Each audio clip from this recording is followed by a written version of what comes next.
Middle east में भड़की महाजंग के बीच समंदर का सीना चीरकर एक ऐसा चमत्कार हुआ है जिसने अमेरिका और यूरोप जैसे ताकतवर देशों को भी हैरत में डाल दिया है। एक तरफ जहां दुनिया के सबसे खतरनाक समुद्री रास्ते यानी स्ट्रेट ऑफ हॉर्मुज में मिसाइलों की बारिश हो रही है, बमबारी हो रही है, जहाजों को निशाना बनाया जा रहा है, वहीं दूसरी तरफ मौत के इस दर्रे को पार करते हुए एक विशाल तेल टैंकर बिल्कुल सुरक्षित भारत पहुंच चुका है। इस librarian flag Swiss max tanker का नाम है शिलोंग और ये बुधवार को मुंबई पोर्ट पर पूरी शान के साथ दाखिल हुआ। 28 फरवरी को जब से अमेरिका और इजराइल ने ईरान पर हमले शुरू किए हैं, उसके बाद से इस खौफनाक रास्ते को पार करके भारत पहुंचने वाला ये पहला जहाज बन गया है। अब सवाल ये है कि जब पश्चिमी देशों के जहाज समंदर में समा रहे हैं, डूब रहे हैं, तो इस विशालकाय जहाज ने यह नामुमकिन सफर कैसे तय कर लिया? इसकी इनसाइड स्टोरी किसी थ्रिलर फिल्म से कम नहीं है। नमस्कार, आप देख रहे हैं द लीडर हिंदी और मैं हूं आपके साथ स्पर्श गुप्ता। 1 मार्च को इस विशालकाय जहाज ने सऊदी अरब के तनुरा पोर्ट से कच्चा तेल लोड किया था।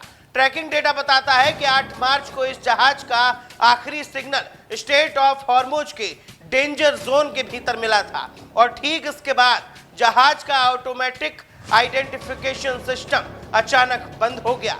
ये कोई तकनीकी खराबी या हादसा नहीं था, बल्कि ईरान के सुसाइड ड्रोन और मिसाइलों की रडार से बचने के लिए उठाया गया एक बेहद रिस्की और रणनीतिक कदम था। समंदर की भाषा में इसे गोइंग डार्क कहते हैं और जब अगले दिन ये जहाज ट्रैकिंग सिस्टम पर दोबारा दिखाई दिया तो वह दुनिया के सबसे खतरनाक इलाका पार कर चुका था। इस नामुमकिन से दिखने वाले मिशन को मुमकिन बनाने के पीछे एक भारतीय कप्तान का बहुत बड़ा हाथ है। जहाज के कप्तान सुशांत सिंह सिंधु के दमदार नेतृत्व में 29 क्रू मेंबर्स ने जान की बाजी लगाकर यह सफर पूरा किया। इस जहाज में भारतीय, पाकिस्तानी और फिलिपिनो नागरिक सवार थे।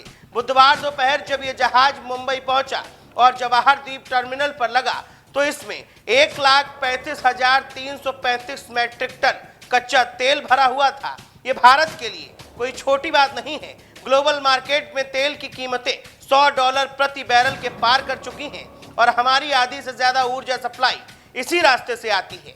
ऐसे में इस जहाज का सफलतापूर्वक भारत आना हमारी ऊर्जा सुरक्षा के लिए एक बहुत बड़ी संजीवनी है। लेकिन सबसे बड़ा सवाल है कि ये रास्ते पर अमेरिका और इजराइल के जहाजों पर चुन चुन कर मिसाइलें दागी जा रही हैं, वहां भारत को सुरक्षित रास्ता कैसे मिल गया? इसका सीधा जवाब है नया भारत और उसकी ताकतवर विदेश नीति। हाल ही में भारतीय विदेश मंत्री एस जयशंकर और ईरानी नेतृत्व के बीच जो उच्च कूटनीतिक बातचीत हुई थी, उसने समंदर में भारत के लिए एक मजबूत कवच का काम किया।